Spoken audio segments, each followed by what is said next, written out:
जाउलो बनाउनको लागि मैले सबै सामानहरूलाई रेडी गरिसकेँ। सो मैले हानेर मसिनो गरी काटेको फर्सीलाई लिएको छु। त्यसै गरेर मसिनो गरी काटेको सानो आलुलाई लिएको छु।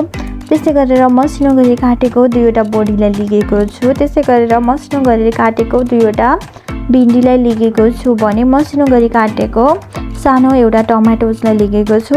त्यसै गरेर मैले दाल र चामल चाहिँ बिहानदेखि नै भिजाएर राखेको छु। सो हजुरहरूले पनि केही समय अगाडि नै जाउलो पकाउनु छ भने भिजाएर राख्नु होला।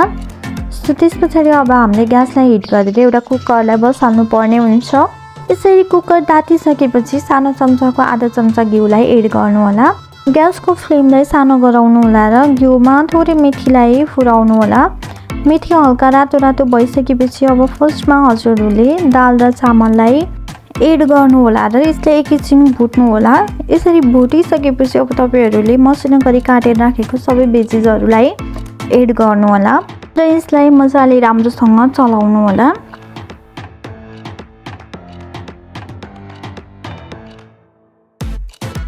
र अब यसमा थोरै बेसारलाई एड गर्नु होला।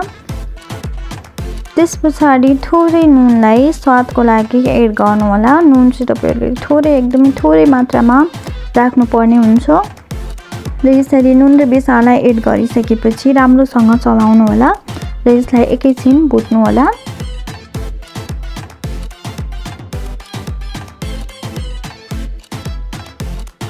सो यसरी भुटिसकेपछि अब 1 गिलास पानीलाई एड गर्नु होला। पानी तपाईहरूले आफूले खाने गिलासको 1 गिलास मात्र एड गर्नु होला। धेरै एड गर्दाखेरिमा पनि सबै चाहिँ सिटी लाउँदाखेरिमा चाहिँ प्यारा भएर उम्लेर जान्छ।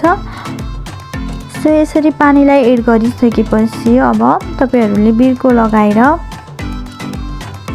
सिटी लगाउनु होला। सिटी तपाईहरूले 5-6 सिटीमा नै हाम्रो जाउलो चाहिँ पाकेर रेडी हुन्छ। सो यसरी बिर्को लगाएर 5-6 सिटी लगाउनु होला। सो यसरी हाम्रो जाउलोमा 5-6 सिटी लाई पनि सकेको छ र यसरी सिटी लगाइसकेपछि आफ्नो ग्यासको फ्लेमलाई अफ गरिदिनु होला र एकछिन हावा जानको लागि छोडिदिनु होला। हावा गइ पनि सकेको छ। सो हजुरहरूले देख्न सक्नुहुन्छ हाम्रो जाउलो मजाले पाकेर रेडी भइसकेको छ र अब यसलाई हामीले मजाले चलाएर सबै जाउलोहरूलाई मसिनो पार्नुपर्ने हुन्छ। सो यसलाई यसरी मजाले खोडेर चलाउनु होला। सो यसरी मजाले चलाइसकेपछि हाम्रो जाउलो चाहिँ मसिनो भइ पनि सकेको छ। सो हामीले यसलाई चाहिँ ग्राइन्डर गर्न चाहिँ आवश्यक छैन र तपाईहरूले देख्न सक्नुहुन्छ हाम्रो जाउलो चाहिँ रेडी भइसकेको छ र यसलाई मैले एउटा भाँडोमा राख्न गइरहेको छु। सो हाम्रो चाहिँ यस्तो मिठो जाउली माम चाहिँ बनेर रेडी भइसकेको छ। सो यसरी नै हजुरहरूले पनि आफ्नो बच्चालाई जाउली माम बनाएर खुवाउन सक्नुहुनेछ। सो आजको रेसिपी कस्तो लाग्यो मन परेमा लाइक कमेन्ट सेयर र सब्सक्राइब गर्न पनि नभुल्नु होला। Thank you so much for watching my videos. Bye bye, see you.